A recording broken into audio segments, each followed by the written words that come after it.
Acara ini dipersembahkan oleh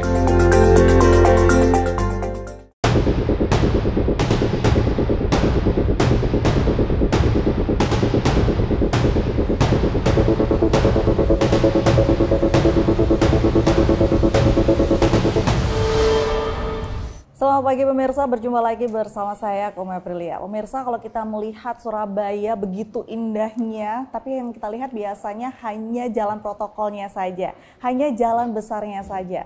Ternyata di dalam kampung-kampung atau di dalam gang-gang di Surabaya ini masih banyak masalah, terutama tentang kebersihan dan juga sampah di kota Surabaya. Saat ini saya sudah bersama dengan Mas Bakhtiar Rifai, Wakil Ketua DPRD Kota Surabaya, dan kita akan membahas tentang kebersihan atau juga penanggulangan sampah di Kota Surabaya. Selamat pagi, Mas. Pagi, Mbak. Gimana kabarnya, Mas? Alhamdulillah baik, sehat. Baik, alhamdulillah. Mas, kalau kita bicara tentang Surabaya, kalau melihat jalan protokol Surabaya aja kayaknya bersih aja ya, Mas ya. Iya. Indah aja begitu. Tapi kalau misalkan kita masuk ke pelosok-pelosok kayak Surabaya ini, sebenarnya keadaannya sekarang seperti apa nih, Mas? Iya, terima kasih, Mbak. Jadi kalau melihat potret kota tercinta kita, Surabaya, memang kalau kita melihat di permukaan, di tengah kota, memang sangat bagus sekali. Dan kalau kita melihat agak ke samping, ke gang-gang itu agak ironi ya. Memang ada beberapa yang sangat bagus, sangat bersih, tetapi masih ditemukan terkait dengan masalah sampah. Apalagi sampah ini kan tiap hari itu pasti ada ya. Iya, betul.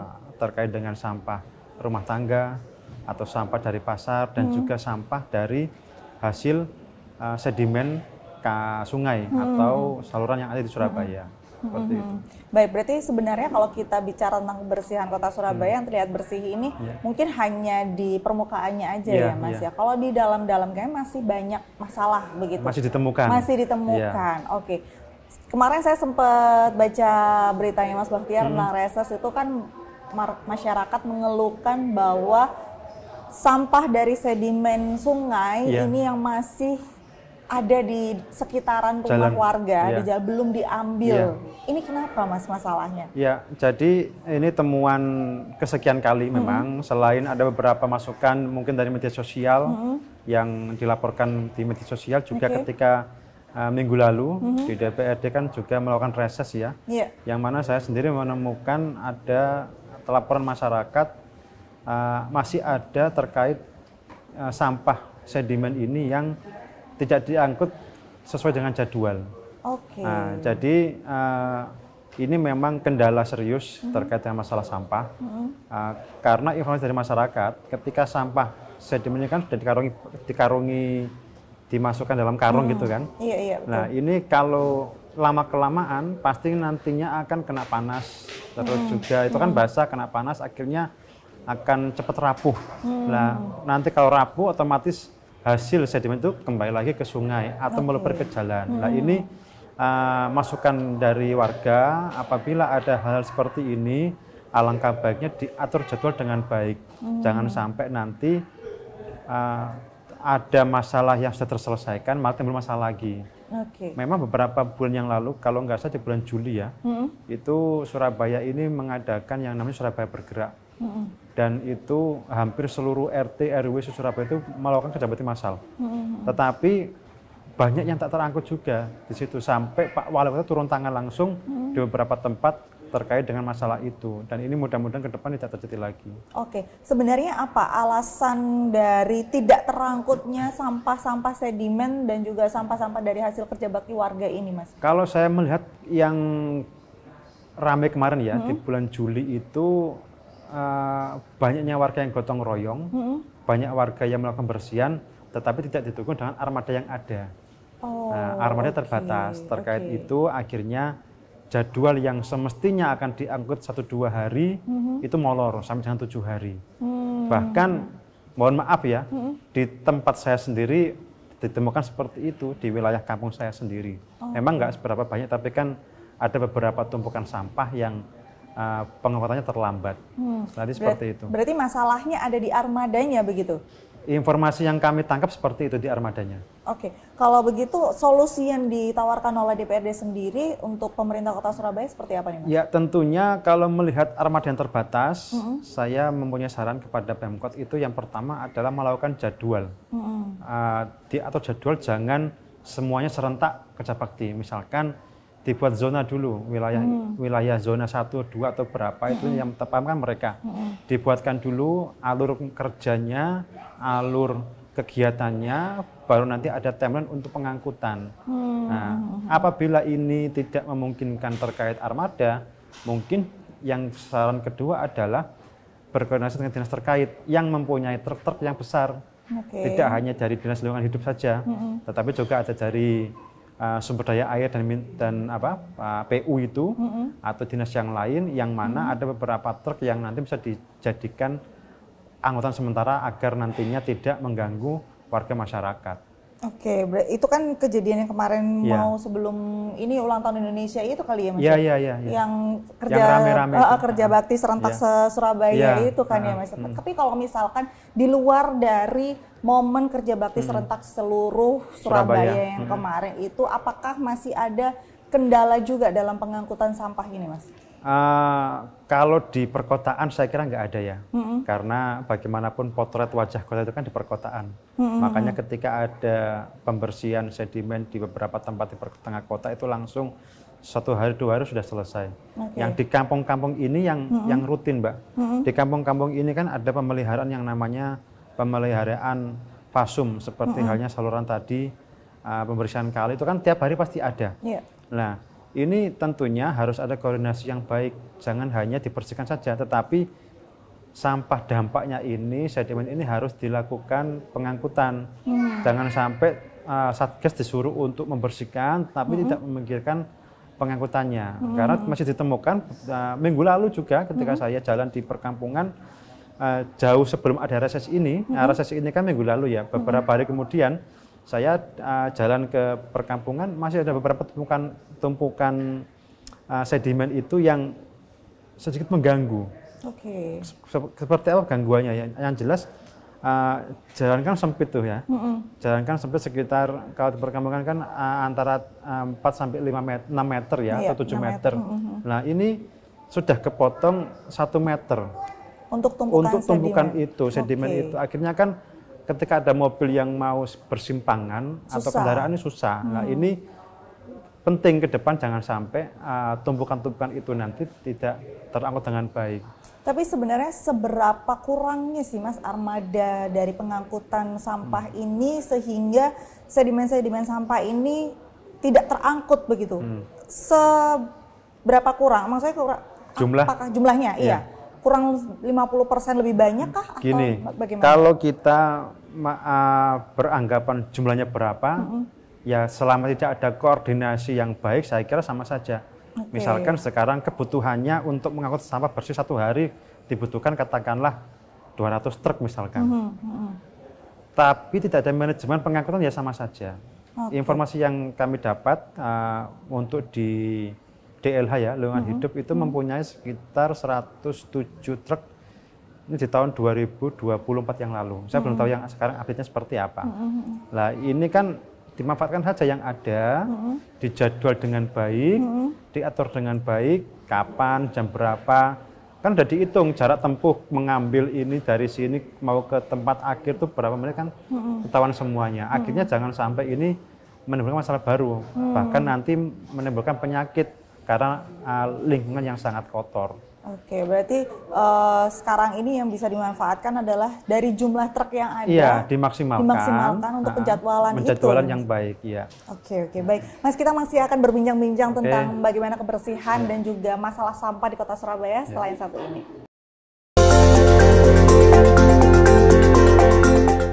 Baik pemirsa, masih bersama saya dan juga Mas Bakhtiar dan kita masih membahas tentang kebersihan dan juga masalah sampah di Kota Surabaya. Selain dari sampah sedimen yang saat ini mungkin penjadwalannya masih belum teratur begitu ya, sehingga masih banyak sampah sedimen yang tidak langsung diangkut pada saat pembersihan. Apakah ada masalah lain terkait dengan sampah di Kota Surabaya? Kalau kita bicara sampah ini kan sebenarnya setiap hari selalu ada aja sampahnya ya Mas ya, entah itu sampah organik atau anorganik, rumah tangga, pabrik atau pasar, apapun itu pasti ada banyak sekali sampah di Kota Surabaya. Yang namanya kota metropolis itu pasti ada masalah sampah. Pasti ya Mas pasti ya? ada Di masalah sampah ya? di semua negara. Di Okay. semua negara pasti masalah sampah. Okay. Cuma bagaimana pemerintah ini bisa mengatur, tetapi bukan hanya pemerintah saja. Warga masyarakat ini harus juga terlibat aktif. Karena di Surabaya ini masih ditemukan sangat banyak sekali tingkat kesadaran warga yang minim akan kebersihan, khususnya masalah lingkungan. Beberapa tempat waktu lalu Pak Wakil Wali Kota, Pak Armuji juga melakukan sidak di beberapa aliran sungai yang banyak ditemukan sampah. Terus apakah ada masalah lain, masalah sampah? Masih ada. Kadang ditulis oleh warga dilarang membuang sampah, masih ada tumpukan sampah di situ. Ini adalah kesadaran warga sebenarnya. Jadi aduan-aduan itu masih banyak Mbak yang kami temukan, bahkan ini jalan raya ya, jalan raya yang dilalui oleh mobil, motor, hanya ada space yang tidak beraspal ya, di samping jalan itu, tepi jalan itu sekitar setengah meter itu dipakai untuk orang buang sampah. Padahal Pemkot sudah memberikan rambu-rambu dilarang buang sampah. Warga pun melarang juga. Tetapi informasi dari warga setempat, ini yang bukan buang orang lokal situ, tetapi orang yang mampir bawa sampah ditaruh di situ. Jadi ngedrop sampah gitu ya, Mas, ya. Mungkin anggapan orang yang buang sampah ini kejauhan atau seperti apa. Ini kan tidak dibenarkan juga karena sudah ada tempatnya. Sampah itu harus dibuang sebagaimana mestinya, tidak di sembarang tempat. Gitu.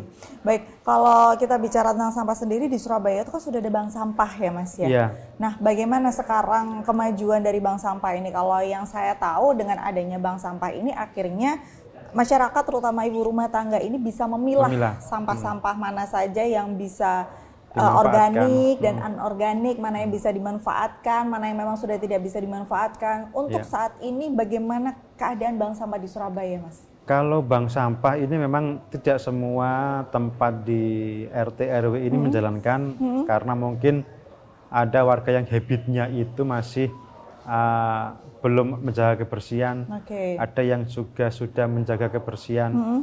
Ditemukan juga banyak di perkampungan terkait masalah sampah, plastik, sampah organik itu bisa dimanfaatkan. Bahkan DLH pun tidak henti-hentinya melakukan sosialisasi kepada RT RW terkait pemanfaatan limbah sampah rumah tangga yang bisa dijadikan pupuk atau kompos tumbuhan. Ini sudah diajarkan sebenarnya, tetapi mungkin masih belum banyak orang yang tahu, sehingga program ini masih belum maksimal di masyarakat. Tetapi saya yakin ke depan ketika banyak masyarakat yang sadar akan masalah sampah, tentunya mereka juga akan melindungi perkampungannya. Mereka akan sadar akan kesehatannya, sehingga pemilah-pemilahan nanti seyogianya nanti akan bisa dijalankan dengan baik. Memang jumlah TPS di Surabaya itu sangat besar Mbak ya, kalau nggak salah sekitar 190-an kalau nggak salah ya, TPS di Surabaya. Tapi kan ini kan penampungan sementara. Tapi bagaimanapun ujungnya nanti kan tetap di pembuangan akhir di Benowo. Dan info yang kami tangkap, yang kami terima, memang sampah harian itu sekitar kurang lebih hampir 1.500 ton per harinya. Ini kalau gula jelas ya ditumpuk gitu.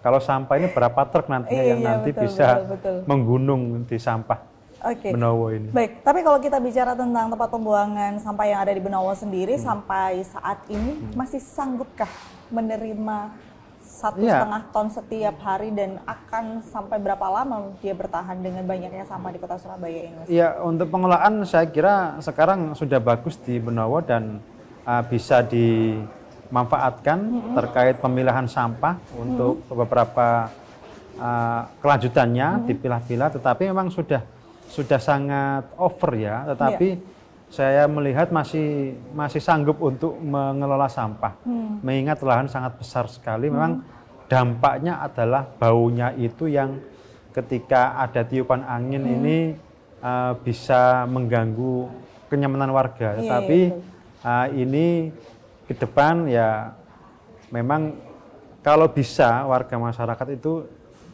ketika sampah ini masih sampai di tingkatan perumahan itu bisa dimaksimalkan untuk dikelola dengan baik. Artinya misalkan di sampah keluarga ini 1 kilo katakanlah ya, atau 10 kilo misalkan. Ketika diolah dan lain-lain tinggal 7 kilo. 7 kilo nanti kan biar diserahkan kepada TPA Benoa untuk diolah sebagaimana mestinya. Artinya warga ini harus terlibat aktif terkait dengan program-program khususnya di warga masyarakat di perkampungannya. Oke, baik. Kalau kita bicara tentang pengolahan sampah, ada nggak sih Mas program dari pemerintah Kota Surabaya terutama ya untuk mengajarkan ibu-ibu terutama yang ada di rumah ini untuk mengolah sampah? Ya. Baik yang kalau yang anorganik kan sudah ada bank sampah keringnya sudah bisa nih dibuang di bank sampah dan bahkan yang membuang sampah di bank sampah ini bisa mendapatkan uang begitu. Tapi kalau untuk sampah organiknya sendiri ada nggak sih Mas pelatihan khusus atau mungkin program sama seperti bank sampah tapi ini khusus sampah organik? Pengolahan ya. Iya. Kalau program saya kira tidak hanya di Pemkot, kita lihat di YouTube saja sudah banyak program-program seperti itu. Tetapi memang saat ini Pemkot sudah melakukan sosialisasi terkait pemilahan sampah. Yang jelas warga ini bisa memilah dengan baik. Tadi yang sampaikan di awal bahwa contoh ya misalkan limbah botol plastik atau limbah air minum itu yang botol itu kan bisa dimanfaatkan, dikumpulkan nanti bisa dibuat untuk katakanlah untuk naik bis Surabaya bis bisa menggunakan seperti itu. Ini kan bagian pengurangan. Nah, mungkin semangatnya adalah banyak warga yang belum bisa mengelola terkait dengan limbah itu, tapi Pemkot akan siap untuk mengolah limbah tersebut. Memang edukasi ini tidak pernah berhenti Mbak, memang tetap jalan terus, tapi bagaimanapun ini kembali kepada masyarakat. Sebaik-baik yang diajarkan, sebaik-baik yang ditularkan kebaikan, apabila yang menerima atau warga yang tidak mau menerima akan kebersihan ya sama saja. Baik, Mas, masih banyak nih pertanyaan tentang sampah ya dan juga kebersihan di Kota Surabaya dan kita akan kembali lagi setelah yang satu ini. Baik pemirsa, masih bersama saya Kome dan juga Mas Baktiar, dan kalau kita bicara tentang sampah ini sebenarnya banyak sekali sampah ya, tidak hanya sampah rumah tangga saja tapi baju-baju yang sudah tidak terpakai pun ini nantinya menjadi sampah. Kemudian barang-barang yang sudah tidak terpakai juga nantinya akan menjadi sampah. Nah, yang ini sebenarnya pertanyaan pribadinya Kome ya terhadap Mas Baktiar ini, kalau misalkan nih mau ganti kasur atau ganti furniture, sebenarnya harus dibuang kemana sih Mas? Ini jujur pertanyaan saya pribadi Mas, kalau saya sampai sedetik ini belum menemukan cara untuk membuang kasur, terutama yang spring bed ya. Kalau kasur busa sih mungkin gampang ya, tinggal digunting-gunting dihancurkan beres. Tapi kalau mau membuang kasur spring bed atau kasur yang lagi in sekarang ini yang bisa divakum dan lain sebagainya itu gimana sih Mas? Harusnya kita tuh bisa membuang sampah ini. Sebenarnya itu ada pengelolaannya Mbak ya. Tetapi memang banyak orang yang nggak tahu memang. Nah, tetapi ini gimana nih pengelolaannya? Sebenarnya gini, kalau misalkan mau membuang kasur atau membuang spring bed yang tidak terbuat dari kapas itu, kalau bahasa Jawanya kapuk itu, nah ini bisa datang ke TPS terdekat. Di situ bisa menanyakan, saya mau membuang ini, nanti akan ditempatkan khusus nantinya. Artinya nanti ketika ada limbah tersebut itu atau sampah tersebut, nanti mereka akan memisahkan. Nanti akan dikelola dengan sendirinya lah. Masalahnya kan orang-orang ini, oknum-oknum ini kadang-kadang males ketika mengantar barang sampah tadi limbah itu ke TPS, atau mungkin nggak ada biaya, atau nggak ada armada, tiba-tiba langsung dilempar ke sungai. Harapannya nanti jalan kintir ke pucuknya gitu loh. Ini harusnya warga sadar, karena bagaimanapun ini barang kecil, barang besar. Ketika nanti sampai ke pucuknya kan akan menyumbat itu masalah aliran Nah, ini air. mungkin bisa menjadi informasi yang cukup berguna ya bagi masyarakat Surabaya, Bapak Ibu sekalian. Kalau misalkan mau buang kasur, mau buang spring bed, itu bisa langsung datang ke TPS-nya, izin dulu terdekat, begitu ya. TPS terdekat untuk izin dulu bahwa saya mau buang kasur nih. Itu juga berlaku untuk furniture nggak sih, Mas? Iya sama. Kalau furnitur kan mungkin besar ya, atau katakanlah nggak mau bongkar misalkan. Nanti dibawa saja di situ. Nanti kan petugasnya akan mempreteli biasanya. Nanti mungkin mereka punya cara dan juga mungkin akan ada nilai ekonomis. Mungkin ini bisa dimanfaatkan lagi, ini ada nilai jual, ini harus dimusnahkan. Kadang kan orang ganti furniture itu bukan karena rusak ya, tapi karena udah bosen aja. Dan yang paling penting adalah sampah pecahan kaca ini, Mbak. Pecahan kaca ini kan jangan sampai nanti menimbulkan korban baru.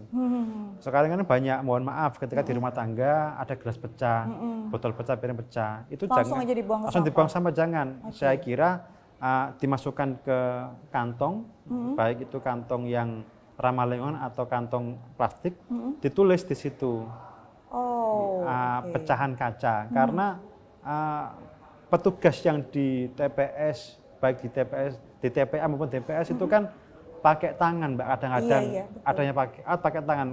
Kalau nggak ada tulisan itu kan mereka tinggal gini saja, nyawuk ya, tinggal mengait-ngait gini.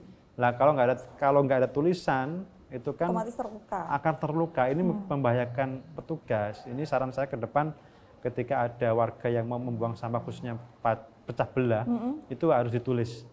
Karena saya sendiri mengalami seperti itu. Ketika ada barang saya di rumah ketika pecah, saya kasih tulisan pecahan kaca gitu, jadi ada kertasnya gitu. Nah ini juga informasi yang cukup menarik untuk warga Surabaya, terutama ya jika ingin membuang sampah pecahan kaca, minta tolong untuk dipisah dan juga ditulisi begitu ya, Mas ya, supaya demi keamanan bersama sebenarnya. Karena kita juga nggak tahu isinya apa. Kemudian ini kan sampah bercampur dengan yang lainnya. Kemudian nanti petugasnya kena, tangannya berdarah, dan darah ini udah bercampur dengan banyak bakteri. Wah, ini urusannya udah sama kesehatan bakal panjang ya, Mas ya sebenarnya.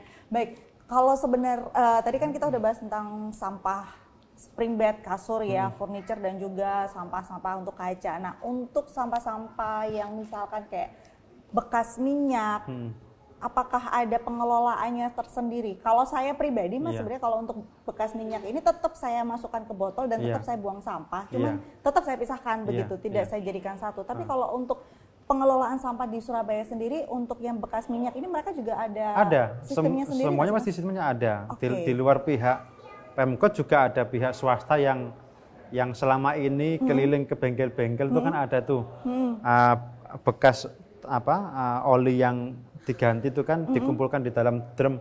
Nah, itu kan ada yang beli itu kan biasanya ya, sama Pemkot juga ada pengelolaan juga, tetapi saya menyarankan kepada warga ketika ada tumpahan kayak minyak goreng itu kan jangan dibuang di aliran gotnya, saluran air, jangan dibuang seperti itu.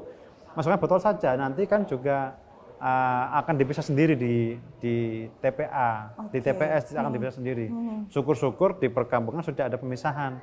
Nanti biar bisa lebih mempercepat kerjanya para petugas di lapangan. Berarti sebenarnya untuk masalah sampah ini sudah ada sistemnya sendiri-sendiri begitu ya, Mas? Untuk sampah organik, anorganik, untuk bahkan minyak, sampah yang besar-besar. Saya kira sudah ada semuanya. Ini tahun 2025, Mbak Kome. Ini bukan tahun 60-an. Artinya segala bentuk edukasi ini sudah maksimal, sudah ada semuanya. Artinya dampak kalau kalian membuang sampah minyak itu dampaknya seperti ini. Kalau kamu membuang pecahan kaca seperti ini, artinya kan edukasi ini mungkin sejak saya SD sudah diajarkan. Dan sekarang sudah banyak teknologi terkait pengelolaan, tinggal bagaimana kesadaran warga ini nantinya bisa merasuk ke dalam dirinya masing-masing. Oke, ada pesan lagi Mas untuk warga Surabaya tentang sampah dan juga kebersihan kota Surabaya? Ya, kebersihan ini tanggung jawab bersama. Ini bukan selain tanggung jawab pemerintah kota, tentunya warga Surabaya mempunyai tanggung jawab terkait hal itu. Kolaborasi sangat penting agar Surabaya ini selalu bersih dan sehat lingkungannya. Oke, baik. Terima kasih Mas Baktiar atas waktunya dan sama-sama. Semoga obrolan kita pagi hari ini sangat bermanfaat ya untuk masyarakat terutama di Kota Surabaya. Sekali lagi pemirsa bahwa pembuangan sampah di Kota Surabaya itu sebenarnya sudah diatur dan sistemnya sudah banyak sekali. Kita bisa buang sampah apapun itu, bahkan spring bed atau furniture yang besar pun juga bisa dibuang ke TPS, tapi lebih baik izin dulu di TPS terdekat. Jadi jangan langsung dibuang ke sungai supaya tidak ada dampaknya ketika kita membuang kasur sebesar itu ke sungai begitu ya. Kemudian untuk kaca juga jangan langsung dibuang ke tempat sampah tapi dibungkus terpisah dan diberi tulisan. Semoga kedepannya Surabaya bisa semakin bersih lagi dan pengelolaan sampah di Surabaya juga bisa lebih baik lagi. Saya Koma Berlia pamit undur diri, selamat pagi.